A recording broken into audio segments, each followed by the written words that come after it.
సూర్య గారు నమస్తే అండి. నమస్కారం సురేష్ గారు. సూర్య గారు తిరుమల విషయంలో చాలా గందరగోళం అవుతోంది 2-3 రోజులుగా. యాక్చువల్గా వైఎస్ జగన్ కుటుంబానికి సంబంధించిన వాళ్ళు పదవుల్లో ఉన్నప్పుడు రాజశేఖర రెడ్డి కావచ్చు, జగన్మోహన్ రెడ్డి కావచ్చు, ప్రతిసారి తిరుమల మీద ఇలాంటి ఇష్యూస్ వస్తూ ఉన్నాయి. రాజశేఖర రెడ్డి గారు ఉన్నప్పుడు ఆ 7 కొండలు కాదు 2 కొండలని జీవో తెచ్చే ప్రయత్నం చేశాడని, ఒక కొండ మీద చర్చి కట్టాలనే ఒక ప్రయత్నం చేశాడు. చివరిలో మళ్ళీ వ్యతిరేకత వస్తుందని ఆగిపోయాడని అప్పట్లో వార్త వచ్చిన పేపర్లో దాదాపు జీవో కూడా అయిపోయింది. సో అదొక పెద్ద అపచారం చేయాలనుకున్నాడు. అన్యమతస్థులకి అక్కడ పద్మావతి యూనివర్సిటీ కావచ్చు వీటిలో పోస్టింగ్స్ ఇచ్చాడు. ఆ తర్వాత ఇప్పుడు ఇతను వచ్చాక ఆ తర్వాత ఇంకోటి కరుణాకర్ రెడ్డి, భూమన కరుణాకర్ రెడ్డి ఒక నాస్తికుడు, వెంకటేశ్వర స్వామిని చెప్పుతో కొడతా అన్నాడు. విగ్రహం అది ఒక రాయి, ఆ రాతిని చెప్పుతో కొడతాను నాకేమవుతుందని మాట్లాడిన భూమన కరుణాకర్ రెడ్డి టీటీడీ చైర్మన్ అయ్యాడు. రాజశేఖర రెడ్డి చేశాడు ఆ పని, దాన్ని కంటిన్యూ చేశాడు వాళ్ళ అబ్బాయి వచ్చి. ఇవాళ ఇన్ని చేసిన తర్వాత కూడా ఎక్కడా కూడా అండి చంద్రబాబు నాయుడు హయాంలో ఒక చిన్న తప్పు ఏదైనా జరిగితే ఈ హిందూ సంఘాలు, బ్రాహ్మణ సంఘాలు, లేకపోతే ఈ ఆర్ఎస్ఎస్, బీజేపీ వాళ్ళు వీళ్ళు స్వామీజీలు అందరూ ఎగబడతారు. ఒక్కడ నోరు మెదపడు. ఇన్ని జరుగుతుంటే, ఇన్ని అపచారాలు జరుగుతుంటే నోరు మెదపరు. ఇప్పుడు ఇది ఏదైతే ఈ కల్తీ నెయ్యి వ్యవహారం ఉందో ఇది పరాకాష్ట, అరాచకానికి పరాకాష్ట. ఇప్పుడు వెంకటేశ్వర స్వామి అంటే హిందువులకు ఒక సెంటిమెంట్, కలియుగ ప్రత్యక్ష దైవం. ముఖ్యంగా మరి దక్షిణాది, ఉత్తరాది వాళ్ళు కూడా, దక్షిణాదినే కాదు ఇండియాలో ప్రపంచంలో హిందువులందరూ కూడా మొక్కుకునేది ఇక్కడే, చాలా సెంటిమెంట్గా ఫీల్ అవుతారు. అలాంటి చోట ఈ నైవేద్యంలో స్వామికి ఇచ్చే నైవేద్యం కావచ్చు, లేదంటే భక్తులకు ఇచ్చే లడ్లు కావచ్చు, జంతు సంబంధమైన కొవ్వులు వాడటం అనేది డబ్బులు కాసిపడి, మళ్ళీ ఎవరైనా కూడా డబ్బు 4 రూపాయలు ఎక్కువైనా దేవుడి కార్యం కాబట్టి క్వాలిటీ ఉండాలనుకుంటారు. ఇంత చేశారు. ఇప్పుడు మళ్ళీ బరి తెగించే మాట్లాడుతున్నారు. వాళ్ళని సపోర్ట్ చేసేవాళ్ళు కొంతమంది, ఐవైఆర్ కృష్ణారావు లాంటి వాళ్ళు. ఏం చేయాలి వీళ్ళని? ఈ వార్త అయిన దగ్గర నుంచి కూడా అసలేమి కాళ్ళు చేతులు ఆడకుండా నిశ్చేష్లు అయిపోయి, ఎంత దారుణం, ఎంత ఘోరాన్ని తెగించారా. ఇంత తెగించడం ఇక నా కుటుంబం గురించి మనకు తెలియంది ఏం కాదు, వాళ్ళ జీవిత చరిత్ర అంతా కూడా. కానీ ఇంత బరిదెగించ డబ్బుల కోసం కూడా అనేది నిశ్చేష్లు అయిపోయి, ఏమి కాళ్ళు చేతులు ఆడలా, నోటేమో మాట రాలేదు, 2 రోజుల నుంచి ఏం అర్థం కావట్లేదు. ఈ తిరుమలలో జరిగిన ఘోరాల్లో నేను చాలా దగ్గరగా అంటే మీరు ఆ రోజు పాదయాత్ర చేశారు కదా, అది కూడా కాంగ్రెస్ గవర్నమెంట్ తిరుమలను పరిరక్షించండి అని. రోసయ్య గారు ముఖ్యమంత్రిగా ఉండగా హైదరాబాద్ నుంచి తిరుమలను కాపాడుదాం, తిరుమల పవిత్రతను కాపాడుకుందాం పాదయాత్ర చేశాం. అప్పటి నుంచి నాకు దాని మీద సమగ్రంగా ఒక అవగాహన ఉంది, తిరుమలలో ఏమేమి జరుగుతున్నాయి ఏంటి అనేది. సురేష్ గారు, మనం చరిత్రలో 50 ఏళ్ళు 100 ఏళ్ళ క్రితం చరిత్ర మనకేం తెలియదు, కానీ 1983 నుంచి ఎన్టీ రామారావు గారు మహానుభావుడు ఆయన ముఖ్యమంత్రి అయిన దగ్గర నుంచి కూడా తిరుమల పవిత్రత విషయంలో, తిరుమలను అభివృద్ధి చేసే విషయంలో ఆయన తీసుకున్న చర్యలు, ఆయన హయాంలో ఆయన ఎప్పుడు ముఖ్యమంత్రిగా ఉంటే అప్పుడు నియమించబడిన ధర్మకర్తల మండలి అధ్యక్షులు, సభ్యులందరూ కూడా, అలాగే అక్కడ నియమించిన ఈవోలు వీళ్ళందరూ కూడా ఎంతో సంపూర్ణమైన ప్రగాఢమైన భక్తులు, పవిత్రతను కాపాడిన వాళ్ళు. వాళ్ళ రూపాయిని సొంత డబ్బులతో పెట్టుకుని సమావేశాలకు వెళ్ళటం, తిరిగి వచ్చేయటమే తప్పించి ఏ రోజు కూడా టీటీడీ వాహనాన్ని కూడా వాళ్ళు ఎప్పుడు కూడా, అంటే ఆ సొమ్ము రూపాయి కూడా తాకుండా పైసా చేసేవాళ్ళు అప్పట్లో చిత్తశుద్ధిగా. ఇప్పుడు నాగిరెడ్డి గారు ఇదయ్యారు, తర్వాత దేవినేని సీతారామయ్య గారు, ఎవరైనా కూడా ఆయన ఆచితూచి. ఎందుకంటే వెంకటేశ్వర స్వామి అంటే ఆయనకు అంత గొప్ప, మనందరికీ ఇలవేలుపు. ఇవాళ ఆయన పొద్దున్నే లేచి ఆయన నమస్కారం పెట్టుకుని ఆయన కృతజ్ఞతతోనే మనం రోజు నడుపుతాం. సాయంత్రానికి మళ్ళీ కృతజ్ఞత చెప్పుకుని ఆయన స్వామిని తలుచుకుని పడుకుంటాం. అటువంటిది ఆయన రామారావు గారు వచ్చిన తర్వాత ఆయన మరో కృష్ణదేవరాయలు లాంటి ఇది అభివృద్ధి విషయంలో, కృష్ణదేవరాయల తర్వాత ఇంకా మనకి ఎక్కడ చరిత్ర పుటల్లో తిరుమలని అభివృద్ధి చేసింది ఒక ఎన్టీ రామారావు గారే కనపడతారు. క్యూ కాంప్లెక్స్ కట్టారు. సామాన్య భక్తులు అప్పుడు 76, 78 ఆ టైంలో వెళ్తే సురేష్ గారు చాలా అగసాట్లు పడాల్సి వచ్చేది. సరైన సౌకర్యాలు లేవు అస్సలు ఏమాత్రం. అంటే తిరుమలని ఒక ప్రత్యేక దీనిలాగా తీసుకొచ్చింది మాత్రం ఇండియా. ఎన్టీ రామారావు గారు దాని మీద ప్రత్యేక దృష్టి పెట్టి వాటికన్ సిటీ లాగా నేను దీన్ని స్టేట్మెంట్ ఇచ్చారు, తిరుమలని వాటికన్ సిటీ లాగా డెవలప్ చెయ్యాలి, అక్కడ మధ్య మాంసాలు అమ్మకుండా చెయ్యాలి అని చెప్పి ఆయన తీవ్రమైన ప్రయత్నం చేశారు. దాని అప్పుడులో ఉన్న కాంగ్రెస్ ప్రభుత్వంలో ఉండే కొంతమంది హేళన చేసి దాన్ని ముందుకెళ్ళనివ్వకుండా ఆయన ఒక వర్గశత్రువుగా తయారు చేసి, ఆయన అంత గొప్ప సమసమాజ భావం ఉన్న మనిషి ఇంకెవరో కూడా మనం చూడలేము. రాజకీయంగా చిత్తశుద్ధితో ఎక్కడ ధనాన్ని ₹1 కూడా దుర్వినియోగం చేయకుండా ఆయన ట్రస్టీలాగా పరిపాలించడం అందరికీ తెలిసింది. తిరుమల విషయంలోకి వస్తే సురేష్ గారు, ఆయన తిరుమల విషయంలో భక్తులు పడుతున్న అగసాట్లన్నింటినీ తీర్చాలి, సామాన్య భక్తులు ఎక్కడి నుంచో వస్తారని చెప్పి.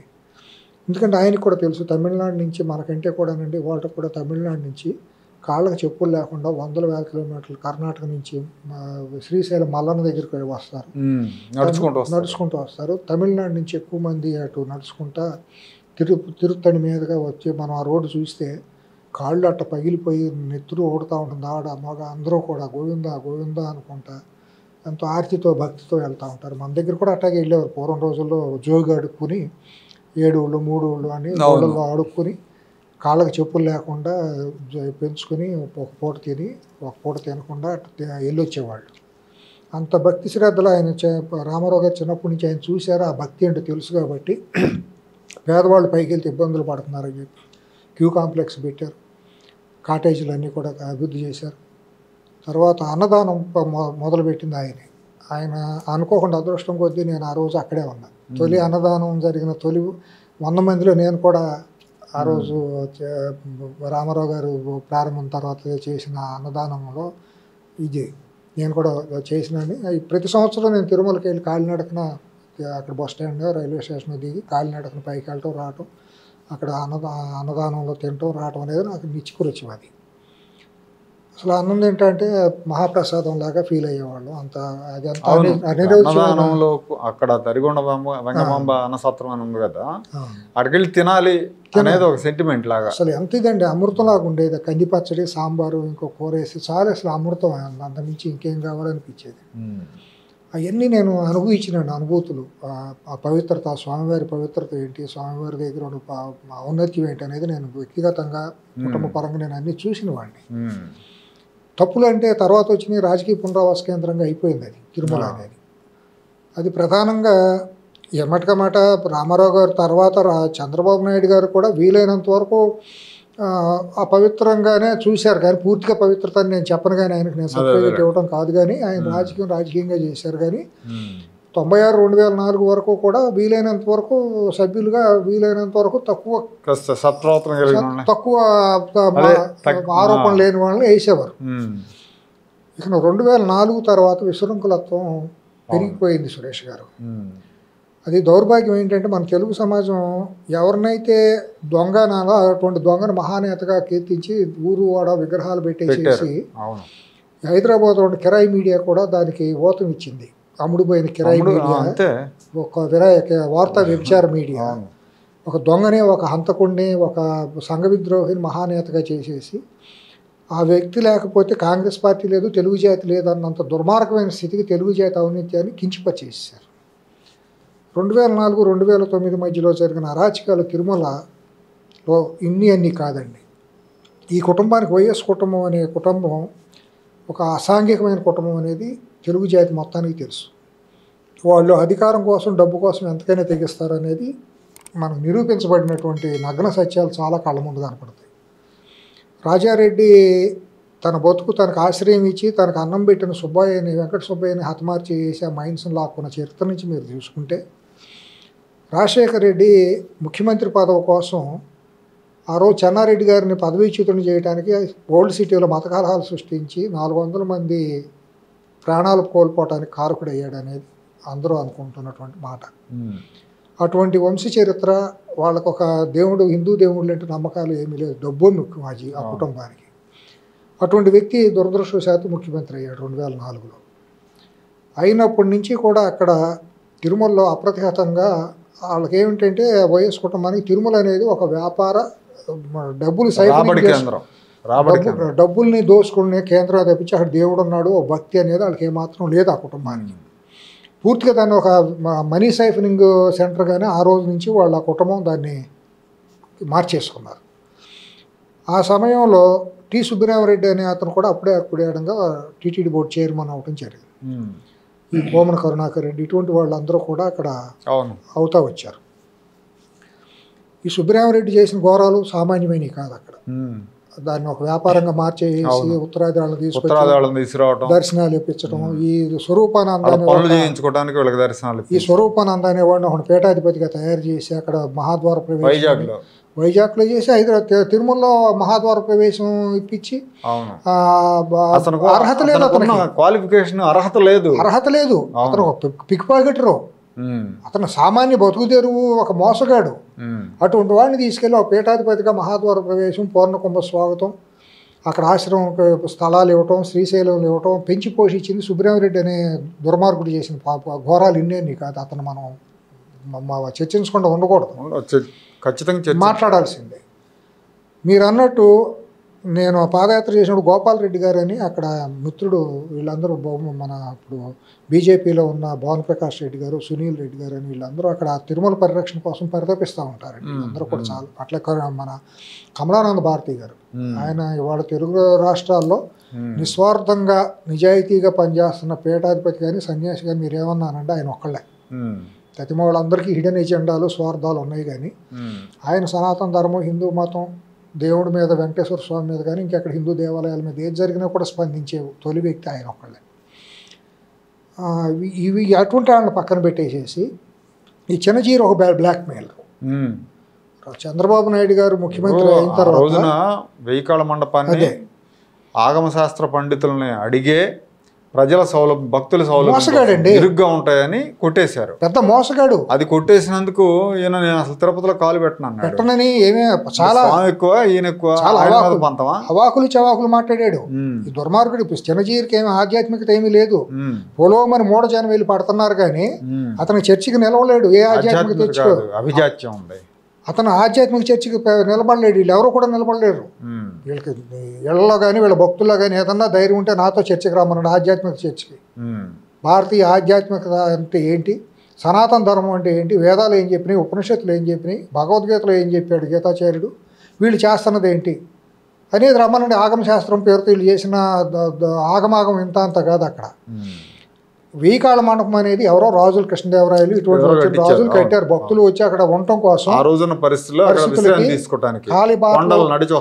కాలిబాటన వచ్చేవాళ్ళు. అక్కడ వచ్చిన తర్వాత 4 రోజులు 5 రోజులు ఉండి కానీ నొప్పులు తీరి మళ్ళీ దిగి వెళ్ళాలంటే అక్కడ ఉండాలి. సత్రం అది. దాన్ని దుర్మార్గుడు ఏం చెప్పాడంటే విష్ణుమూర్తి అంట వెయ్యికాళ్ళ మండపంతో వైకుంఠం నుంచి దిగాడని చెప్పి భక్తులను రెచ్చగొచ్చాడు. దానికి కారణం ఏంటంటే 4 మాడల వీధులను విశాలం చేయాలంటే జనాల సాంద్రత పెరిగిపోయిన తర్వాత బ్రహ్మోత్సవాలు అప్పుడు ప్రేతం జనం వస్తున్నారు. సెక్యూరిటీ రీజన్స్లో కూడా బాంబ్ బ్లాస్ట్లు ఇవన్నీ అప్పుడు జరుగుతూ వచ్చినాయి దేశంలో తీవ్రవాదంలో. ఈ మెజర్స్ ఏమైనా చేసుకుంటాయంటే దీని వెనక వేరే చోట జరపాలనేది అక్కడ ఉన్న ఇంజనీర్లు వాళ్ళందరూ, ఆగమశాస్త్ర పండితులు అందరూ చెప్పారు. ఈ మఠాలు అన్నీ కూడా అక్కడ కొన్ని ముఠాలండి. ఈ హైందవ ముసుగు, మతాల ముసుగుతో, మతం ముసుగుతో అక్కడ కొన్ని మఠాలు ముఠాలుగా ఏర్పడిపోయి తిరుమల పవిత్రతను పూర్తిగా నాశనం చేసేసారు. ఇవన్నీ కూడా ఒక వర్గం చేతిలో, బ్రాహ్మణ వర్గం చేతిలోనే ఉంటుంది. నేను బ్రాహ్మణులు తక్కువ చేసి అంటాను కదా, బ్రాహ్మణులు అంటే చాలా గౌరవం.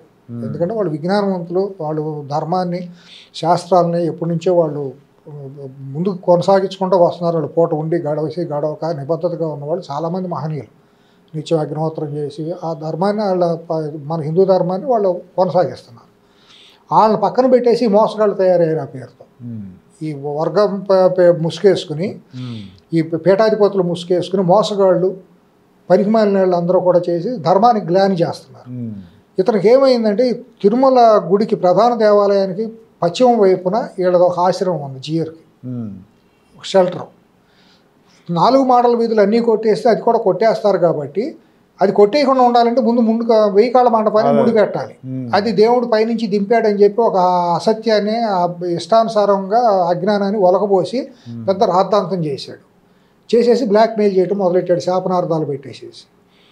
అప్పుడు కాలక్రమంలో రాజకీయంగా ఓడిపోతే నా మూలనే చంద్రబాబు ఓడిపోయాడని చెప్పి ప్రచారం చేసుకుంటాం.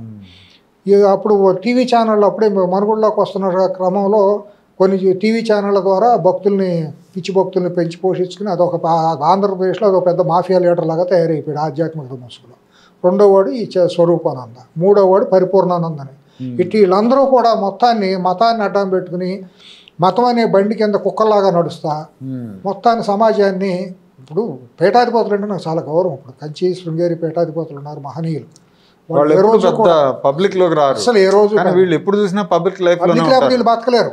ఏసీ కార్లు, అన్ని వ్యాపారాలు, రియల్ ఎస్టేట్ వ్యాపారాలు, వీళ్ళ నిల్వలు, అంత దొంగ పూజల పేరుతో అందరిని మభ్యపెట్టడం ఇవన్నీ. ఇప్పుడు నాకు పరమాచార్యులు నా ఆధ్యాత్మిక గురువు. పరమాచార్యుల వారి సంపూర్ణ ఆశీస్సులతో నేను ఇదైనాండి. ప్రత్యక్షంగా ఆయన ఆశీస్సులు నాకు చిన్నప్పుడు నాకు ఇచ్చిన ఇది నాకు ఇవాళ కూడా ఆయన పరమ గురువుగానే నేను ఫీల్ అవుతూ ఉంటాను. వాళ్ళు ఎప్పుడు కూడా ఇటువంటి దాన్ని మార్కెటింగ్ చేసుకోరండి. వాళ్ళ ధర్మాన్ని ప్రకారం వాళ్ళు నడుచుకుంటూ ఉంటారు. అటువంటి మహనీయులు కనుసన్నలో తిరుమల అనేది నడవటాన్ని మనం హర్షించుతాం. ఎందుకంటే వాళ్ళకి భేదభావాలు లేవు, పేద గొప్పడు అనేది ఉండదు. వాళ్ళు సంపూర్ణంగా అందరూ సమాజంగా చూసేవాళ్ళు. ఆదిశంకరాచార్యులు స్థాపించిన చిత్రామణయ పీఠంలో ఉన్నారు. అలాగే ఇక్కడ కూడా కొంతమంది వైఖానస పీఠంలో జీయర్లుగా ఉన్నవాళ్ళు కూడా నిబద్ధతగా అంతవరకు ఉండేవారు. తిరుమల దేవాలయం లోపల ఏంటంటే మనం టీటీడీ బోర్డుని వీళ్ళని చూస్తాం కానీ సురేష్ గారు, లోపల మొత్తం కమాండ్ చేసే కమాండర్లు అందరూ కూడా జీయర్లు. నిత్యనైమిత్య కార్యక్రమాల్లో లోపల ప్రసాదాల వినియోగం కానివ్వండి, పూజా పద్ధతులు సరిగ్గా జరుగుతుందా లేదా అనేది నిత్యం పర్యవేక్షించే సూపర్వైజర్లు కమాండర్స్ ఎవరంటే జీయర్లు అనమాట. ప్రధాన అర్చకులు నిర్వహిస్తారు కానీ పైన సూపర్వైజ్ చేసేది మాత్రం వీళ్ళే, జీయర్ వ్యవస్థ. అది బయట సమాజానికి తెలియదు. అక్కడ ప్రత్యేకమైన జీయర్లు చాలా మంది తెలియదు, వీళ్ళు అడ్మినిస్ట్రేషన్. కానీ లోపల ఈ ప్రసాదాల వినియోగం, రోజు నివేదనలు పెట్టడం, స్వామివారికి కైంకర్యాలు చేయటం, వీటన్నిటిని పర్యవేక్షించేది మాత్రం జీయర్ల వ్యవస్థ. ఎట్లా ఉన్నారు ఏంటి అన్నీ. దీని అన్నింటిని పక్కన పెట్టేసి నేను జీయర్ అంటే నేనేనైనా ఒక పెద్ద ప్రచారం. ఈ జీయర్ అంటే 100 మంది జీయర్లు, ఇతను జీయర్ తప్పించాను, జీయర్ ఇతను పెద్ద ఇదేం కాదు, ఇతను కనుసన్నలు ఉండాల్సిన అవసరం లేదు. ఇటువంటి వాళ్ళందరినీ తీసుకొచ్చి సుబ్బరామరెడ్డి, ఈ బొమ్మన కరుణాకర్ రెడ్డి, ఇటువంటి వాళ్ళందరూ చైర్మన్లు అయిపోయి వీళ్ళందరికీ అక్కడ ఆశ్రమాల పేరుతో వీళ్ళ నోళ్ళు కట్టేసేసి స్థలాలు ఇచ్చేసి ప్రైవేట్ వాళ్ళకి కూడా ఇచ్చారంటే. ప్రైవేట్ వాళ్ళకి అందరికీ ఎవరంటే నేను మీతో ఇప్పుడు మీడియా ముందు చెప్పడానికి నాకు అభ్యంతరం ఏమి లేదు, కానీ మాట్లాడకుండా ఉండకూడదు. కానీ దౌర్భాగ్యం ఏంటంటే తిరుమల పైన కొండపైన సురేష్ గారు అమ్మాయిలు తార్చే తార్పుడు గాళ్ళు, పడకల వ్యాపారంతో పైరవీకారులు, దళారీలు, అసాంఘిక కార్యకలాపాలతో డబ్బులు సంపాదించిన వాళ్ళు, వీళ్ళకే అక్కడ పైన స్థలాలు గెస్ట్ హౌస్ల పేరుతో చాలామందికి ఇటువంటి దౌర్భాగ్యులందరూ చైర్మన్లు అయిన తర్వాత ఇచ్చారండి. ఈ జీయర్లు, ఈ పీఠాధిపతుల పేరుతో, కాషాయం పేరుతో ఎవరైతే జనాలను మోసం చేస్తున్నారో వీళ్ళందరికీ కూడా తాయిలాలు ఇచ్చేసి వాళ్ళందరినీ వాళ్ళకు అనుకూలంగా మార్చుకుని ఈ బ్రాహ్మణ వర్గంలో కొంతమంది ఐఏఎస్లు, ఐపీఎస్లు ఎవరైతే పొద్దుతిరుగుడు పువ్వులాగా స్వార్థపరులు ఉంటారో వాళ్ళని కూడా కొనేసుకుని రకరకాలుగా వాళ్ళందరితో చచ్చిపోయిన రాజశేఖర రెడ్డి మహనీయుడు, గొప్పవాడు అని చెప్పి కీర్తించుకుంటా బ్రాహ్మణులకు జీతాలు ఇచ్చాడు. ఆయన లేకపోతే బ్రాహ్మణులు అసలు బతకలేదని చెప్పి ఆ జీతాలు పెంచాడని అతను పెద్ద శిబి చక్రవర్తిను దానకర్ణుడిలాగా కీర్తించారు ఈ బ్రాహ్మణ వర్గంలో దోషులు వీళ్ళందరూ కూడా. ఆ రోజు 2004-2009 మధ్యలో తిరుమలలో దేవుడికి మొత్తానికి చేస్తున్న చేటు వీళ్ళకి గుర్తుకు రాలి. ఆ రోజు 2004-2009 మధ్య రాజశేఖర రెడ్డి పరిపాలనలో తిరుమలలో అనాదిగా కొన్ని వందల సంవత్సరాల నాటుగా వస్తున్నటువంటి వజ్రవైడూర్యాలతో సంబంధించినటువంటి ఆభరణాలు, శ్రీవారి ఆభరణాలు అన్నీ కూడా చాలా వరకు లేకపోతే రెప్లికాలు పెట్టి ఒరిజినల్స్ ఎత్తేసారు అనేది ప్రధానమైన ఆరోపణ ఉంది. దాన్ని విదేశాలకే స్మగ్లింగ్ చేసేసి తరలించారు. కృష్ణదేవరాయలు ఇచ్చిన కిరీటాలు కానివ్వండి, వజ్రవైడూర్యాలు కానీ ఇప్పుడు ఉన్నాయన్నీ కూడా నకిలీలేను చాలా వరకు. దీని మీద ఎవడో కూడా ఒకటి నోరెత్తలేదు. వీళ్ళందరూ కాపలా కుక్కలాగా ఉండాల్సిన వాళ్ళు ధర్మానికి, సనాతన ధర్మానికి, హిందూ మతానికి, శ్రీవారికి కాపలా కుక్కలుగా ఉండాల్సిన అందరూ కూడా అటు పెంపుడు కుక్కలాగా మారిపోయారు.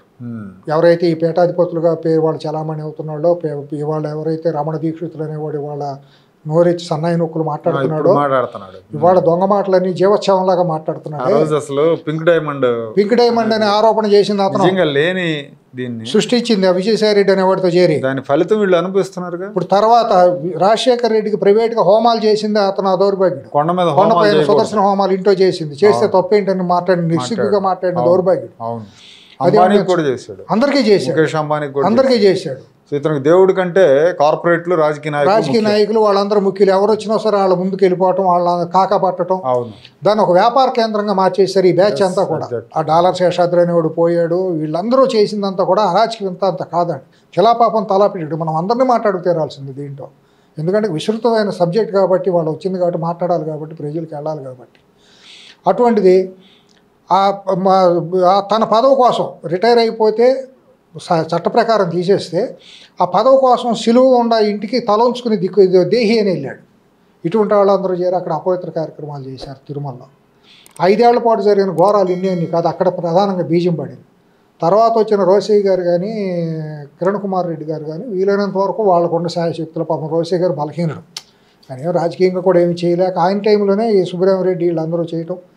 రాజశేఖర రెడ్డి పోయే ముందు ఏం చేసి అంటే 7 కొండలు కాదు అది 5 కొండలేనని చెప్పి, 2 కొండలు కాదు 2 కొండలు ఎక్స్ట్రా ఉన్నాయని చెప్పి, మనం ఇటు ఏర్పేడ్ వైపుగా కనుక చూస్తే తిరుపతిలో దిగి బస్ స్టాండ్ రైల్వే స్టేషన్ వైపుగా చూస్తే మనకు పైగా కనపడుతుంది సిటీ మొత్తానికి. అక్కడ ఒక గుట్ట ఇది కనపడుతుంది ఫస్ట్, అక్కడ చర్చి కట్టాలని చూశాడు. అదేమంటే భార్య అడిగిందంట, మరి కనుక నవాబు కనుక తాజ్మహల్ కట్టాడు పెళ్ళడానికి స్మృతి చేద్దాం, అట్టా చర్చి కట్టాలని చూశాడు కొండపైన. అదేమంటే అది 7 కొండల్లో లెక్కలోకి రాదు కాబట్టి ఇది అక్కడికేనని చెప్పి ఒక తీర్మానం చేసి దాని మీద కట్టాలన్న ప్రయత్నం జరిగింది. కాలం నిర్ణయం చేసేసింది అది జరగనివ్వకుండా. తర్వాత అండి 2014-19లో చంద్రబాబు గారు దాన్ని వ్యాపార కేంద్రంగా మార్చకపోయినా దాంట్లో వచ్చిన సభ్యులందరూ కూడా అంత గొప్పవాళ్ళని నేను అన్నాను. 100% అక్కడ లోపాలు జరిగినాయి. కాకపోతే ఇటువంటి దారుణమైన దుర్మార్గమైన దరిద్ర పనులు మాత్రం వాళ్ళు చేయరు. చంద్రబాబు గారు చేయనివాడు, ఆయన వెంకటేశ్వర స్వామి అంటే అపారమైన భక్తి ఇదంతా ఉంది. తెలుగుదేశం పైరీళ్ళ మాత్రం ఎప్పుడు చంద్రబాబు గారు చేసినా ఎవరు చేసినా కూడా వీలైనంత వరకు అక్కడ పవిత్రతను కాపాడే విషయంలో ఉన్నారు. కొన్నిసార్లు తప్పులు జరిగిన మాట వాస్తవం. ఆ అర్హత లేని వాళ్ళని చైర్మన్గా చేశారు చంద్రబాబు గారు కూడా, సభ్యులుగా నియమించాడు వ్యాపార వర్గాలని, దాన్ని ఒక వ్యాపార కేంద్రంగా చేశారు. అనైతికమైన వ్యక్తులను కూడా కొంతమందిని కొన్ని ప్రలోభాలకే కొన్ని ఒత్తిడికి లొంగి సభ్యులుగా నియమించారు, ఇది వాస్తవం. కానీ 2019-2024 మధ్య వాళ్ళు డబ్బు కోసం అధికారం కోసం ఎంతకైనా దిగజారి ఆ కుటుంబం తిరుమలని అసలు శ్రీవాణి ట్రస్ట్ పేరుతో 800 కోట్ల రూపాయలు దోశారు, వాళ్ళకి లెక్కలేదు. తిరుమలాయపల్లి ఏదో ఉంది, తుమ్మలగుంట దేవాలయాన్ని టీటీడీగా మార్చేసి దొంగ చెక్కులతో టీటీడీ సొమ్మును అంతను 100 కోట్ల రూపాయలు దోసేసుకున్నాడు చెవిరెడ్డి భాస్కర్ రెడ్డి అనేవాడు. ఈ వైవి సుబ్బారెడ్డి అనేవాడు ఇవాళ నిన్న మొన్నటిదాకా నేనేం చేయలేదు చాలా పవిత్రుని అన్నాడు. ఇవాళ హైకోర్టుకి ఎందుకు వెళ్ళావు నువ్వు సిగ్గు లేకుండా? నువ్వు దమ్ముంటే విజిలెన్స్ ఆపమని ఎందుకు అడుగుతావు? నువ్వు దమ్ముంటే నువ్వు 40 సార్లు విచారించండి అని చెప్పాలి. అనాలిగా నువ్వు అంత 40 సార్లు అయ్యప్ప మాల వేసుకున్నావు, నేను చాలా గొప్పవాడిని అన్నప్పుడు నువ్వు రా, నీ దగ్గర అంత దమ్ము ధైర్యం ఉంటే నువ్వేం తప్పులు చేయకపోతే ఇవాళ ఎందుకు మాట్లాడుతున్నావు? మీకు ఎందుకు గుమ్మడికాయలు దొంగంటే భుజాలు తడుముకుంటారు ఎందుకు మీ తప్పు లేనప్పుడు? అక్కడ కనపడింది కదా ఎన్డీబీ రిపోర్ట్లో అన్నీ కూడా క్లియర్గా కనపడినాయి కదా, అవశేషాలు ఉన్నాయి అనే మాట వాస్తవం కదా. వెజిటబుల్స్ ఫ్యాట్స్ అనేది కలపటం అంటే కొంతవరకు మనం సహించవచ్చండి. కానీ ఇప్పుడు మనం ఓల్డ్ సిటీలో జల్పల్లి ఎయిర్పోర్ట్ దగ్గరలో ఆ జల్పల్లి ఆ గుట్టల్లో జంతువులు కబేళాల నుంచి పశువులు చనిపోయిన వ్యర్థాలను తీసుకెళ్ళిపోయి అక్కడ కాల్చి నూనె తీస్తారు, గుర్తుందా మీకు? ఎప్పుడు తరచుగా ఇప్పుడు పేపర్లో టీవీలో వస్తూ ఉంటుంది, రైడ్ జరుగుతూ ఉంటుంది. జంతు కళేబరాల నుంచి కొవ్వు నుంచి తీసేసి ఆ యాసిడ్ దాన్ని డాల్డా తయారు చేసే కట్టడంలో ఈ మార్వాడి వర్గాలందరికీ నూనెలు తయారు చేసే పరిశ్రమలు ఉంటాయి. ఈ ఆయిల్ అంతా కట్టడాని యూనిట్లోకి అమ్మేస్తూ ఉంటారు. అది డాల్డాగా వనస్పతిగా బయటకు వస్తూ ఉంటుంది.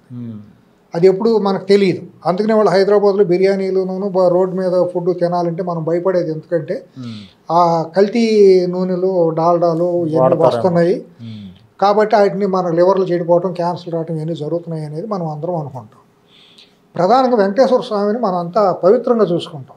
అసలు ఎంగిలి మనం ఎంగిలి చేత్తో కూడా స్వామికి ప్రసాదం ఎవరో పెట్టరు, అంత పవిత్రంగా స్వామి వారు.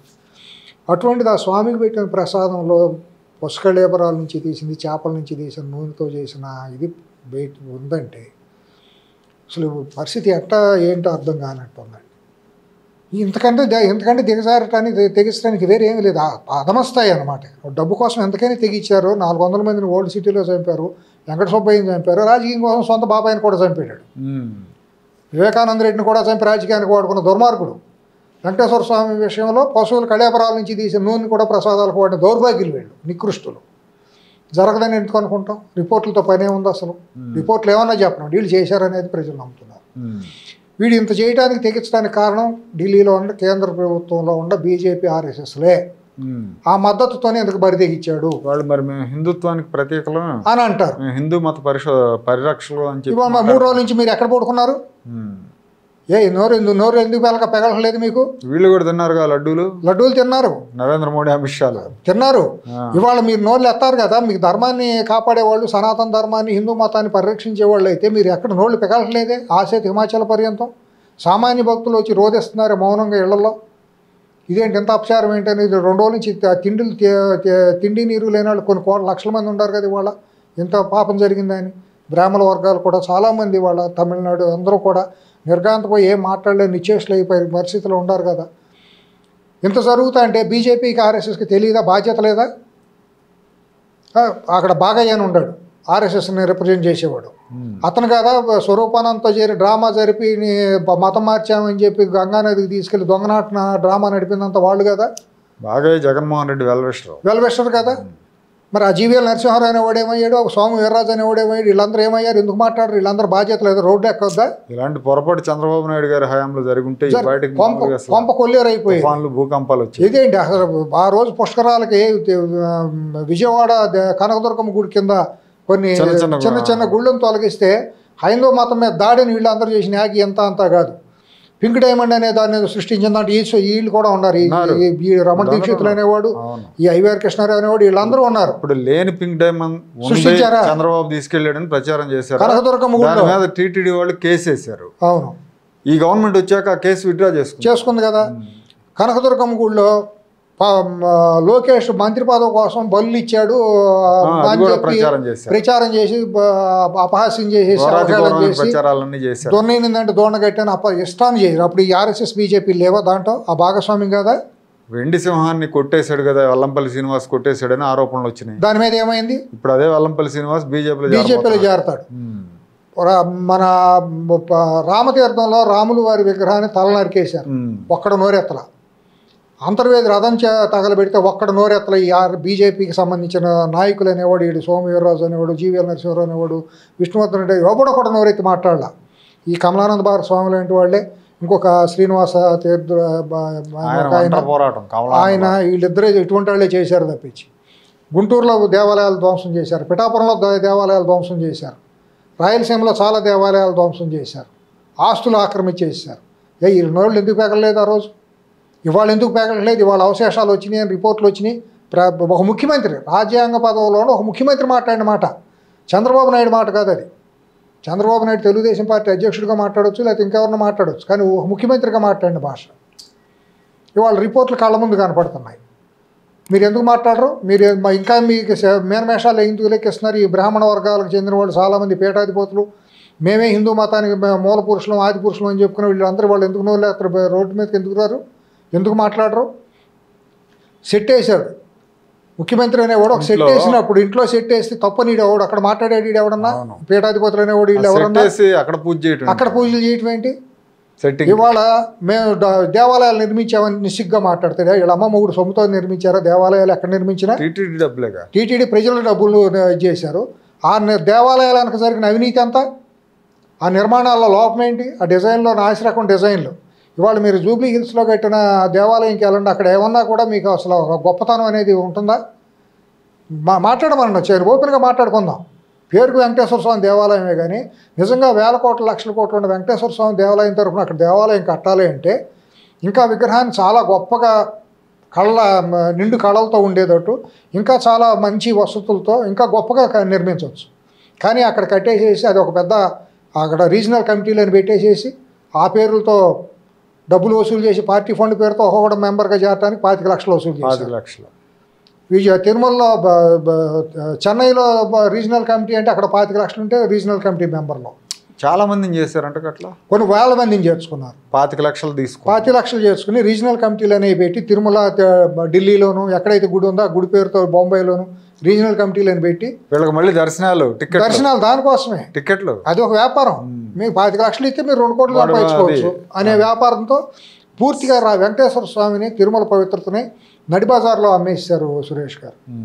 ఇష్టానుసారం శ్రీవాణి ట్రస్ట్ పేరుతో 1000 కోట్లు 100 కోట్లు ఎంత వాళ్ళు లేదు ఎక్కడ పోయిందో తెలియదు ప్రజల సొమ్ము. ఆ టీటీడీ పేరుతో దొంగ అకౌంట్లు ఓపెన్ చేసి తిరుమల అకౌంట్ చెవిరెడ్డి భాస్కర్ రెడ్డి ద్వారా జరిగింది అంతా ఎవరికి తెలియదు. ఇటువంటి ఇంతకంటే దారుణమైన పరిస్థితి ఎవరు ఇప్పుడు ఎదుర్కొంటామని మనం ఎవరు కలగనలా. భవిష్యత్తులో కూడా ఇటువంటిది ఎప్పుడు జరగదు కూడా. అది ఒక ముఖ్యమంత్రిగా చెప్పేటప్పుడు సురేష్ గారు ఆ రోజు అవునా అని నిర్ఘాంతపోయే పరిస్థితి వచ్చింది ఇదేంటి అని. తర్వాత వెంకటరమణారెడ్డి గారు నెల్లూరు ఆయన ఆనం వెంకటరమణారెడ్డి శాంపిల్స్ రిపోర్ట్లు పెట్టి ప్రెస్ మీట్ పెట్టగానే మొత్తం సమాజం అంతా నివేరిపోయిందండి. ఆసేత హిమాచల్ పర్యంతం ఏమి అవాక్కయ్యారు. కానీ ఉత్తర భారతదేశంలో రోడ్లకి దిష్టి బొమ్మలు తగలబెట్టారు. కానీ ఇక్కడ సొంత రాష్ట్రం ఆంధ్రప్రదేశ్లో కనీసం ఒక్కడు కూడా ఈ బీజేపీ ఆర్ఎస్ఎస్ వాళ్ళ ప్రధాన బాధ్యత వాళ్ళని ఎందుకంటామంటే వీళ్ళు వాళ్ళ వైపుకి ఎందుకు చూపిస్తామంటే వాళ్ళే కదా శైల్య అవుతుంది. మేమే మతానికి మూల పురుషులు మామూలుగానే ఉంది, మేమే కాపాడుతాం హిందూ మతాన్ని అని అన్నారు కదా. మీరే కదా వాడి గాడ్ ఫాదర్లు 5 ఏళ్ల పాటు ఒక అసాంఘిక శక్తిని కాపాడింది. మీరే కదా సిబిఐ దర్యాప్తు జరగకుండా వివేకానంద రెడ్డి హత్యని మత మార్పిడులు జరుగుతుంటే ఏం చేశారు? మీరేం చేశారు? మత మార్పులు చేపించలేదు అక్కడ. ఇవాళ అన్నీ కూడా ఇవాళ మనం జగన్మోహన్ రెడ్డిని అంటాం 50% సురేష్ గారు 50% బాధ్యత తప్పకుండా ఈ బీజేపీ ఆర్ఎస్ఎస్ ఈ పీఠాధిపతులు బ్రాహ్మణ. ఎందుకంటే బ్రాహ్మణులు ఎందుకంటున్నానంటే మీరు నేను చెప్పింది 10 మంది కూడా ఎవరు వినరు, దానికి శాంటిటీ ఉండదు. అదే ఒక బ్రాహ్మణ పండితుడు ఒక ప్రవచనకర్త లేకపోతే బ్రాహ్మణ పండితుడు ఎవరన్నా ఒక మాట చెప్పారంటే మన హిందూ ధర్మంలో శిలాశాసనంగా ఆయన పెద్ద అయినా పంతులు గారు చెబుతున్నారు మనం వినాలి నమ్మాలి అని అంత గౌరవిస్తాం. వాళ్ళ మీద విద్యుద్ధరం ఉంది, వాళ్ళు సమాజాన్ని నడిపించాలి ఒక మార్గదర్శనం చేసే గొప్పతనం బ్రాహ్మణుల్లో ఉంది. కాబట్టి ఆ బ్రాహ్మణుల్లో నుంచి వచ్చిన వాళ్ళకి జీవీఎల్ నరసింహారావు, ఈ ఐవీఆర్ కృష్ణారావు, ఈ రమణ దీక్షితులు, ఈ చిలుకూరు సౌందరరాజన్ బ్యాచ్ వీళ్ళందరూ ఎక్కడ పడుకున్నారు, ఎక్కడ దూరారు? వాళ్ళు ఎందుకు నోరులు ఎత్తరు? వీళ్ళందరూ కదా దేవుడి పేరుతో వ్యాపారాలు చేసింది, వీళ్ళందరూ కదా 5 సంవత్సరాలు మోసింది, 25 సంవత్సరాలు ముఖ్యమంత్రి ఉంటారని జ్యోతిష్యం పేరుతో వీళ్ళేగా ప్రచారం చేసింది. ఇంకో 25 ఏళ్ళు తిరుగులేదు, ఇంకెవడికి ముఖ్యమంత్రి అయ్యే యోగ్యత లేదని చెప్పి ఇక్కడ యాదగిరిగుట్టలో దేవాలయాన్ని ధ్వంసం చేస్తాంటే వీళ్ళు ఎవరన్నా మాట్లాడారండి? పురాతనమైన దేవాలయాన్ని ఎవరన్నా సాహసం చేయగలరా? అది కొట్టేసి అంత దారుణంగా చేయగలరండి? చేస్తే దాని యాదాద్రి అనేది పేరు మార్చేసి మార్చాడు యాదాద్రి అని. ఎప్పుడో యాదగిరి అనేది వాళ్ళ తెలంగాణ సాంప్రదాయంలో ఒక భాగం. అందరు యాదగిరి యాదమ్మ అని చెప్పి పెట్టుకుంటారు. ఈడెవడండి వచ్చేసి యాదాద్రి అని రకరకాల వికృతమైన పేర్లు పెడతాం. ఇంత దారుణంగా సామాజిక విధ్వంసం జరిగింది వీళ్ళ ద్వారా 2014 నుంచి 2024 మధ్యలో. ఈ స్వామీజీలు ఈ పీఠాధిపతులు ఆర్ఎస్ఎస్ బీజేపీ వాళ్ళు చేసింది సంఘ వ్యతిరేక శక్తులను పెంచి పోషించారు వీళ్ళందరూ. దాంట్లో భాగమే వాళ్ళ తిరుమలలో ఈ అపవిత్రమైన కార్యక్రమం జరగడానికి కూడా కారణం. దాంట్లో బీజేపీలో కూడా చాలా నిబద్ధత కలిగిన వాళ్ళు చాలామంది ఉన్నారు. జేపీ నడ్డా గారు రిపోర్ట్ అడిగారు స్టేట్ గవర్నమెంట్. అప్పుడు దాంట్లో కూడా చాలా నిబద్ధత కలిగిన వాళ్ళు ఆ బీజేపీలో ఆర్ఎస్ఎస్లో సానుభూతి పరులుగా ఉన్నవాళ్ళు కూడా ఉన్నారు. అందరినీ మనం అంటాం ఎవరైతే బాధ్యతలు వహించారో వాళ్ళు కదా ఇప్పుడు దీంట్లో భాగస్వామ్యం అయింది. 5 ఏళ్ళు ఎవరు ఆయన కాపాడారు? ఎవరు నెలవారీ పేమెంట్లు తీసుకుని మోసారు? వీళ్ళకి తెలియదా మరి తిరుమలలో జరిగే అపవిత్ర కార్యక్రమాలు ఏం జరుగుతున్నాయి, దోపిడీ ఏంటి, దేవుడి పేరుతో జరుగుతున్న అపచారాలు ఏంటి అనేది మరి వీళ్ళు స్పందించాల్సిన అవసరం లేదా? స్వరూపానందాన్ని ఎవడు ఎక్కడ పడుకున్నాడండి? 5 ఏళ్ల పాటు వాటేసుకుని ముద్దులు పెట్టుకున్నాడు కదా. ఇవాళ మరి పైన ఆశ్రమానికి స్థలాలు కొట్టేశాడు కదా, అక్రమంగా అంతస్తులు కట్టాడు కదా చట్ట వ్యతిరేకంగా. అసలు మొత్తం అండి తిరుమలలో ఒకటి కాదు సురేష్ గారు, గత 5 సంవత్సరాలు కాదు ఈ వైఎస్ కుటుంబం పరిపాలించిన తెలుగు జాతిని పరిపాలించిన 10 సంవత్సరాలు చీకటి అధ్యాయం హిందూ మతానికి ప్రధానంగా. తిరుమలకు మరీ దారుణమైన అపవిత్రమైన కార్యక్రమాలు జరిగినాయి. ఇవాళ మరి జరుగుతుందో లేదో కానీ నిజంగా జరిగితే తిరుమలలో అసలు ఆభరణాలన్నీ ఒరిజినలా కాదా అని ఇప్పుడు ఆర్కియాలజీ సొసైటీ వాళ్ళు జమాలజీ సొసైటీ వాళ్ళు నిర్ధారణ చేయాలి. చేస్తే మళ్ళీ ఈ నిస్సిగ్గా ఈ యాదవులు ఏమంటారు తెలుసా? చంద్రబాబు మార్చాడని కూడా అంటారు. వీళ్ళు మొహమాటమే లేదు, వీళ్ళు ఎంతకైనా బరిదెగించిన ఇది వీళ్ళు. అవును. ఇప్పుడు మరి ఈ విషయంలో విజిలెన్స్ విచారణ మొదలుపెట్టారు కదా, వాళ్ళేమో కోర్టుకు వెళ్ళినట్టున్నారు. గవర్నమెంట్ ఎట్లా ముందుకెళ్తే బాగుంటుందని ఇప్పుడు ఒకటండి దీంట్లో చేయదలుచుకుంటే ఇప్పుడు విజిలెన్స్ అనే దాన్ని 5 సంవత్సరాలు కొండపైకి ఎవరిని రానివ్వాలి, అసలు ఏ చర్య లేదు. ఇవాళ విజిలెన్స్ కమిషన్ వేస్తే గత 2 నెలల నుంచి కూడా ఎప్పుడైతే విజిలెన్స్ విచారణ మొదలైందో అప్పటి నుంచి కూడా ఈ ధర్మారెడ్డి అనేవాడు ప్రధానమైన దోషి. అవును, ధర్మారెడ్డే ప్రధానంగా అక్కడ ఉండి మొత్తం మాఫియా ఇదిగా చేసింది ఆడే. అవును. దీంట్లో న్యాయ వ్యవస్థను కూడా మనం తక్కువ అంచనా వేయడానికి వీల్లేదు, కాదంటానికి వీల్లేదు. ఏమండి, జడ్జిలు అందరూ లేస్తే అక్కడే ఉంటారు, వాళ్ళకి పెద్ద రాజభోగాలు మందలు గుంపులుగా వెళ్ళిపోవడం, వీళ్ళ బెటాలియన్ ఫోటోలు దిగటం బయట ఏదో పెద్ద ఫ్యాషన్ ప్యారేడ్ లాగా. అవును. ఇంకోటి తిరుమలలో ఉండే వేపనాళ్ళు చేసే పనులు ఏంటో తెలుసండి, ఈ చిన్న టీవీ ఆర్టిస్టులు, సినిమా ఆర్టిస్టులు, ఎవడో జక్కయ్యగడు బొక్కయ్యగడు అందరూ వెళ్తే వాడికి అందరికి ఆశీర్వచనాలు అంటే రంగనాయక మండపంలో కూర్చోబెట్టడం, ప్రతివాడు రంగనాయకులు పరువు ప్రతిష్టలు తీసేశారు. రంగనాయక మండపంలో కూర్చునేది ఆశీస్సులు ఎవరికి, ఆశీర్వచనాలు ఎవరికి ఇచ్చేవాళ్ళు అంటే రాష్ట్రపతికి, ముఖ్యమంత్రికి, ప్రధానమంత్రికి, చీఫ్ జస్టిస్కి, ఇటువంటి ప్రోటోకాల్ దర్శనం ఉన్న వాళ్ళు మాత్రమే అక్కడ కూర్చోబెట్టి ఆశీర్వచనాలు ఇచ్చేవాళ్ళు. ఇవాళ ప్రతి అడ్డమైనాడికి కూడా ఒక శాలువా కప్పేయటము, శేషవస్త్రం అని దానికి ఒక పేరు పెట్టేయటము, మోసం చేయటం, పచ్చి మోసం. డబ్బులు ఇస్తాడుగా, డబ్బులు తీసుకుంటాం, అదొక కలెక్షన్ అయిపోయింది. తిరుమలలో వాళ్ళ కిందకి వచ్చేసి హోటల్ దగ్గరికి వచ్చేసి పైన బ్రాహ్మణులు ఎవరైతే ఉండాలో అర్చకులు వాళ్ళందరూ వచ్చేసి మీకు దర్శనం చేపిస్తాం, 1,00,000 ఇస్తారా 2,00,000 ఇస్తారా నార్త్ ఇండియన్స్తో మీరు హోటల్లోకి వెళ్ళి చూడండి. పైన ఇంకొక మాఫియా కూడా ఉంది సురేష్ గారు, మీతో మనం మాట్లాడకుండా వాళ్ళని పక్కన పెడతానికి వీల్లేదు, అది మీకు కూడా అవగాహన ఉండాలి ఒక సీనియర్ జర్నలిస్ట్గా. పైన వెండర్స్ అని ఉంటారు, షాపులని ఉన్నాయి, అవన్నీ కూడా అసాంఘిక కార్యకలాపాలకు నిలగాలి. అసలు పైన హోటల్ అనేది ఉండడానికి వీల్లేదు. తిరుమల పవిత్రత కాపాడాలంటే కాటేజీలే ఉండాలి. ఫుడ్ అనేది మొత్తం ఏ ఇస్కాన్ లాంటి వాటికి వాళ్ళ ఇంకా రామకృష్ణ మాట ఇటువంటి వాటికి అప్పచెప్పేస్తుంటారు. వాళ్ళకి అప్పచెప్తే వెళ్ళిన వాళ్ళకి మంచి అన్నం లేదు, అన్నదానం ఒక నిత్యాన్నదానాన్ని కానీ నిర్విఘ్నంగా కొనసాగించామనుకోండి అందరూ ఇష్టమైన వాళ్ళు తింటారు, లేకపోతే కిందకు పోతారు. అంతేగాని అక్కడ 1000 రూపాయల భోజనాలు రెస్టారెంట్లు ఉండాల్సిన అవసరం ఉంది, అది ఒకే భోజనం ఉండాలి అందరికీ. అటువంటిది కాకుండా అక్కడ ఏం చేశారంటే ఒక మాఫియా ముఠాలు తయారైపోయినాయి. దాంట్లో మీడియా సంస్థలు కూడా మాఫియా ముఠాల్లో మీడియా సంస్థలు కూడా సభ్యులే. అవును, మీరు పైన పనిచేసే రిపోర్టర్లు అందరికీ అంగళ్ళు ఉంటాయి, అక్కడ అంగళ్ళు ఉంటాయి, ట్రేడ్ లైసెన్స్లు ఉంటాయి, హాకర్ లైసెన్స్. అవును, ఈ కొబ్బరికాయలు, తాయిత్తులు, ఈ కాశీదారాలు, ఒక అంగడి మీద 60-70 వేలు అద్దె వస్తుంది. కొన్ని అయితే 1,00,000-2 లక్షల అద్దెలు వచ్చేవి ఉన్నాయి. రోజుకు 1000 నుంచి 2,000 రూపాయలు హాకర్ లైసెన్స్లు ఇచ్చినందుకు అమ్ముకుంటానికి ఎవడికనిస్తే రోజు సాయంత్రానికి వాడు ఇది కట్టాలి. ఇటువంటి అరాచకం అంతా కూడా తిరుమలలో జరుగుతుంది. ఇదంతా తెలియక ఆపలేరు ఎవరు. ఎందుకు ఆపలేరు? చిత్తశుద్ధి ఉంటే ప్రభుత్వం 5 నిమిషాలు ఆపచ్చు. చిత్తశుద్ధి ఉండే సభ్యులు ఏం చేసినా సరేనండి. పాలకుడికి కనుక ముఖ్యమంత్రికి పాలక పక్షానికి కనుక చిత్తశుద్ధి ఉంటే నాకు 4 నియోజకవర్గాలు పోయినా పర్వాలేదు, నాకు తిరుపతి ఆ పరిసరాల్లో ఉండే కాళహస్తి లాంటి నియోజకవర్గాలు 4 ఓడిపోయినా పర్వాలేదని కనుక మొదలెట్టి మంచి చిత్తశుద్ధి కలిగిన ట్రస్ట్ బోర్డుని నియమించమనండి.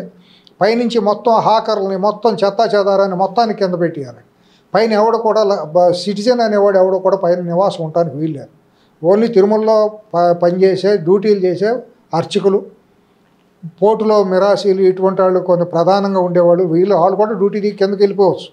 పైన అటువంటి వాళ్ళకి బ్రాహ్మణులు ఎవరైతే నిత్య కార్యాలు ఉంటారో వాళ్ళు, స్టాఫ్ ఎవరైతే నిత్యం అక్కడ డ్యూటీలు మారుతూ ఉండేవాళ్ళు కూడా డ్యూటీ కిందకు వచ్చేస్తున్నారు కదా అందరూ కూడా. అట్లా మొత్తం ప్రక్షాళన చేస్తే కానీ అది బాగాదండి. మొత్తం మాఫియా కేంద్రాల్లో మనం పీఠాధిపతుల్ని వీళ్ళని వాళ్ళని అన్నాం, మీడియా కూడా దాంట్లో ప్రధాన భాగస్వాములే. వాళ్ళు కూడా ఆ మాఫియా ముఠాలో వాళ్ళు కూడా భాగస్వామిలో ఉన్నారు. వాళ్ళందరినీ కూడా అక్కడి నుంచి తక్షణం తొలగించాల్సిన అవసరం ఇవాళ ప్రభుత్వం మీద ఉంది. ఇవాళ విజిలెన్స్ కమిషన్ వేస్తే 2 నెలల నుంచి సురేష్ గారు విజిలెన్స్ కమిషన్ ఆపించుకోవాలని చెప్పి ధర్మారెడ్డి అనేవాడు, బొమ్మన కరుణాకర్ రెడ్డి అనేవాడు, సుబ్బారెడ్డి అనేవాడు, పెద్దిరెడ్డి అనేవాడు, చెవిరెడ్డి భాస్కర్ రెడ్డి అనేవాడు, వీళ్ళందరూ ఏ స్థాయిలో పైరువీలు చేసి ఎక్కడెక్కడి నుంచి ఒత్తిడి చేసుకొచ్చి చంద్రబాబు నాయుడు గారి మీద ఇబ్బందులు పెట్టారో, ఒత్తిడి చేశారో మీకు తెలియదు కాదు. కొత్త చైర్మన్ ఎవరు నియమించాలో కూడా వాళ్ళు శాసించే స్థాయికి ప్రయత్నాలు జరిగినాయి. వాళ్ళకి తప్పులు కప్పెట్టుకుని విజిలెన్స్ కమిషన్ చాలా మంది ఉన్నారు. గాడ్ ఫాదర్లో న్యాయ వ్యవస్థలో కూడా కొంతమంది వీళ్ళకి అంటకాగే వాళ్ళు ఉన్నారు. వాళ్ళందరూ కూడా వాళ్ళందరికీ ఇటువంటి అరాచకవాదులను సపోర్ట్ చేస్తున్నారు. దౌర్భాగ్యం అది. కరుణాకర్ రెడ్డిని ఆంధ్రభోజు టైప్ లో కీర్తించాడు ఉన్నారు కదా ఇటువంటి వాళ్ళందరూ. ఇవాళ న్యాయ వ్యవస్థ కూడా అట్ట సాగిలు పడాల్సిన అవసరం లేదు కదా. ఇటువంటి మాఫియా కేంద్రం ముఠాల ముందు, దొంగల ముందు, అరాచక శక్తుల ముందు ఇంకా వాళ్ళ నమ్మకం ఏమైపోయినట్టు స్వామివారిని నమ్మినట్టే వీళ్ళు. ఇప్పుడు స్వామివారి మీద నమ్మకం అన్నప్పుడు ఇటువంటి దొంగలు నమ్మకూడదు కదా మనం. వీళ్ళందరూ కూడా ఆ విజిలెన్స్ కమిషన్ ఆపించుకోవాలని, ఈ భాగవతాలు బయటపడతాయని వాళ్ళు గంగవీరులు ఎత్తిపోయారు గత 3 నెలల నుంచి. ట్రస్ట్ బోర్డు వేయకుండా ఆపడానికి కూడా కారణం వీళ్ళు రకరకాల ఒత్తిళ్ళు చేయటమే. ఇటువంటి వాటన్నిటినీ కూడా చాలా ఉన్నాయి, కొన్ని చెప్పుకోలేని. వాళ్ళు పరిపాలనలో ఒక ముఖ్యమంత్రిగా అక్కడ కూటమి ప్రభుత్వం నడుస్తుంది కాబట్టి వాళ్ళకి ఢిల్లీ నుంచి బీజేపీ ఒత్తిళ్ళు కొన్ని ఉంటాయి, సభ్యులుగా వేయాలి వద్దని చెప్పి. మరి ఈయన మొహమాటస్తుడు, ముందుకెళ్తే ఒకటి వెనక్కి వస్తే ముందు నువ్వు వెనక్కి పోయి అన్నట్టు, కరవమంటే కప్ప కోపం, ఇడవమంటే పాము కోపం అన్నట్టు ఈయనకి ఇబ్బందులు ఉన్నాయి. అన్నింటినీ పెట్టుకుని అరాచక శక్తులు గత 3 నెలల నుంచి విజిలెన్స్ కమిషన్ పక్కదారి పట్టించాలని చూశారు. ఈ విజిలెన్స్ కమిషన్లో వచ్చిన తర్వాత జూలైలోనే కదా వాళ్ళు విజిలెన్స్ కమిషన్ ఈ ఆరోపణలు వచ్చిన తర్వాత శాంపుల్స్ అన్నీ తీయటం, ఇవన్నీ నిర్ధారణ జరగటం, జూలై 17వ తారీఖు రిపోర్ట్లు రావడం, దాని మీద వీళ్ళందరూ చర్చించుకోవడం జరిగింది. ఆగస్టు సెప్టెంబర్ 2 నెలలే కదా, వెంటనే మాట్లాడలేరు కదా సురేష్ గారు. ఇటువంటి సెన్సిటివ్ మ్యాటర్ కొన్ని కోట్ల మందికి సంబంధించింది. చంద్రబాబు గారు తొందరపడి మాట్లాడితేనేమో శాంక్టిటీని, పవిత్రతను దెబ్బతీసినట్టు అయిపోతుంది. నిరాధార ఆరోపణలు మాట్లాడితే అంత ఏమవుతుందో తెలియదు. ఇంకోటి, తొందరపడి మాట్లాడితే బీజేపీ మరి వాళ్ళు కూడా భాగస్వామ్యమేగా. మొన్న మరి వైసీపీతో వాళ్ళు అంటకాయగారుగా, వాళ్ళు చేయమన్న వాళ్ళకి ఇక్కడ మెంబర్షిప్లు వేసాడు కదా, ఇవాళ ఆ మాట అన్నాడుగా, నేను మీ వాళ్ళు వేసారు మీ లేదని బురద వేసేసాడు కాళ్ళ మీద కూడా జగన్. చంద్రబాబు నాయుడు గారు కనుక ఈ మాటను కనుక బయట మాట్లాడలేదనుకోండి, మాట్లాడు ఎందుకులే పవిత్రత దెబ్బతింటుంది అని మొహమాటానికి పోయి కనుక మాట్లాడకుండా ఉండుంటే చరిత్రహీనుడు అయ్యేవాడు ఆయన. నిజంగా మాట్లాడటం అనేది చాలా గొప్ప పని చేశారు ఆయన. ఇప్పుడు మీలాంటి సీనియర్ జర్నలిస్టులు రేపు పొద్దున ఈ ఇన్వెస్టిగేటివ్ జర్నలిజంగా ఏం జరుగుతుంది ఏంటని ఒక అంశాన్ని మీరు పరిగణలోకి తీసుకుని లోతుకి వెళ్ళారు అనుకోండి, అవును కదా ఇంత జరిగినప్పుడు ఎందుకు చంద్రబాబు గారు నోరెత్తలేదు అంటే ఈయన కూడా దాంట్లో ఏమన్నా దోష, ఈయన కూడా వాటాలు అందినయా అనేది వస్తుంది. ఇంకోటి ఏంటంటే ఆయన ఇలవేలు వెంకటేశ్వర స్వామి ఇటువంటి మహాపాపంలో ఆ జీవితాంతం మనసు ఒక గిల్టీకి ఫీల్ అయ్యే పరిస్థితి ఉంది. కాబట్టి ఆయన మాట్లాడటం చాలా హేతుబద్ధంగా సహేతుకంగా మాట్లాడారు.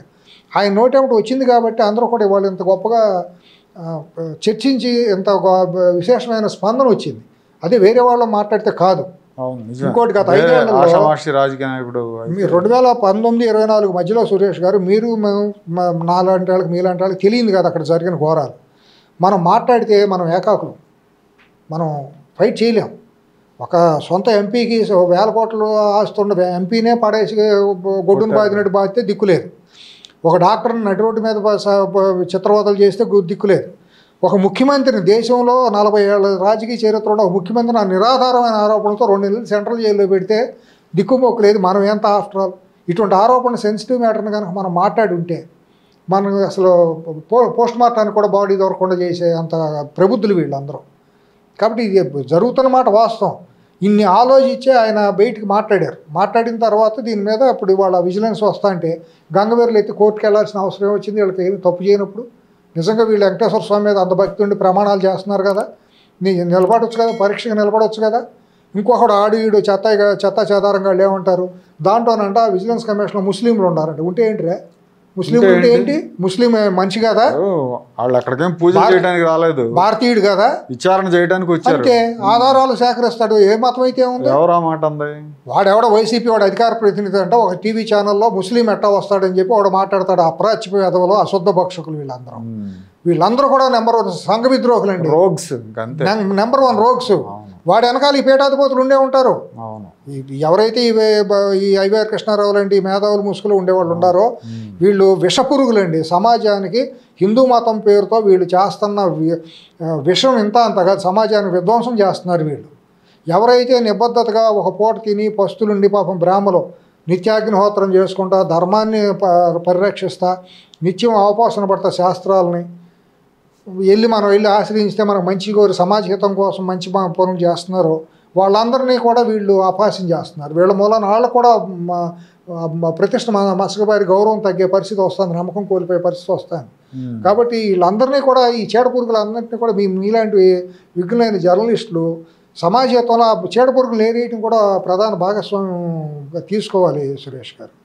ఈ తిరుమల విషయంలో మాత్రం ప్రధానంగా ఎవరైతే ఈ వైసీపీ వీళ్ళే కాకుండా ఈ పీఠాధిపతులు ఎవరైతే ఈ మేధావులు ఈ ముసుగులో ఉన్నారో ఈ ఆర్ఎస్ఎస్ బీజేపీ పేరుతో వీళ్ళైతే ఉన్నారో వీళ్ళు కూడా సంపాదనలోనే ఆ తిలాపాపం తలాపీడుకుడు న్యాయ వ్యవస్థలో ఉండాలి కానివ్వండి, అందరూ బాధ్యులే, అందరూ మీడియా సంస్థలు కానివ్వండి, అందరూ భాగస్వాములే దీంట్లో. సో దీన్ని ప్రక్షాళన చేయాల్సిన సమయం వచ్చింది. సంపూర్ణంగా ఇది ఏదన్నా మహనీయులతో మాట్లాడి జరిగిన అపచారానికి శాస్త్రబద్ధంగా ఏ రకమైన సంప్రోక్షణలో ఏ రకంగా జరిగితే, ఇప్పుడు తిన్నారు కొంతమంది అయితే అసలు ఏకాదశి వచ్చిందంటే నిర్జల ఏకాదశి చేస్తారండి చాలామంది. పివిఆర్కే ప్రసాద్ గారు చేసేవారు, కనీసం ఉమ్ము కూడా మింగటానికి లేదు. ఏకాదశి వచ్చిందంటే అంత పవిత్రంగా వైష్ణవులు చేస్తారన్నమాట. తిరుమల మన తమిళనాడులో అటువంటి వాళ్ళు చాలామంది చేస్తారు. అసలు వాళ్ళు కల్లో కూడా ఊహించలేరు ఇటువంటి పనులు, అప్రాచ్య పనులు భుజించడం అనేది ఊహించలేరు కల్లో కూడా. అది వాళ్ళు నిర్గాంతపోయే పరిస్థితి, వాళ్ళు ఏం మాట్లాడలేకుండా వ్యాకులత చెందుతున్నారు. వీళ్ళందరూ ప్రాయశ్చిత్తం చేసుకుంటారు, ఎందుకంటే నమ్మకాలు ఉంటాయి కదా, మత నమ్మకాలు కొన్ని ఉంటాయి కాబట్టి. మన హిందూ ధర్మంలో ప్రాయశ్చిత్త కార్యక్రమాలు కొన్ని ఉంటాయి కాబట్టి అవన్నీ బ్రాహ్మలు ఆ నమ్మకం ఉండాలి, అవి చేసుకుంటారు. అట్లాగే దేవాలయం లోపల కూడా కొన్ని జరగాల్సిన ఆగమ శాస్త్రానుసారం సంప్రోక్షణలు అటువంటివి జరగాలి. దానికి కంచి, శృంగేరి లాంటి పీఠాధిపతులు, మహనీయులు, గొప్ప గొప్ప ఉద్దండులైన శాస్త్రవేత్తలు, శాస్త్రకారులు, ఆగమ శాస్త్రకారులు, అంటే ఈ జీరులోనూ ఈ చిన్నజీరులోనూ స్వరూపానంద లాంటి బ్లాక్ మెయిలర్లు కాకుండా నిఖార్సుగా నిబద్ధతగా ఉండేవాళ్ళు, వాళ్ళ శాస్త్రాల్లో వాళ్ళ సలహాలు తీసుకుని చంద్రబాబు గారు ముందుకెళ్తారు. పవన్ కళ్యాణ్ గారు కూడా అంతే నమ్మకస్తుడు. ఆయన కూడా ఆయన్ని మనం ఆయన నిజాయితీని కూడా మనం ఏమాత్రం తక్కువ అంచనా వేయడానికి వీల్లేదు. మంచి రోజుల కోసమే ఇది ఒక బయటకు వచ్చిందని మనం అనుకుందాం. ఓకే అండి, నమస్తే.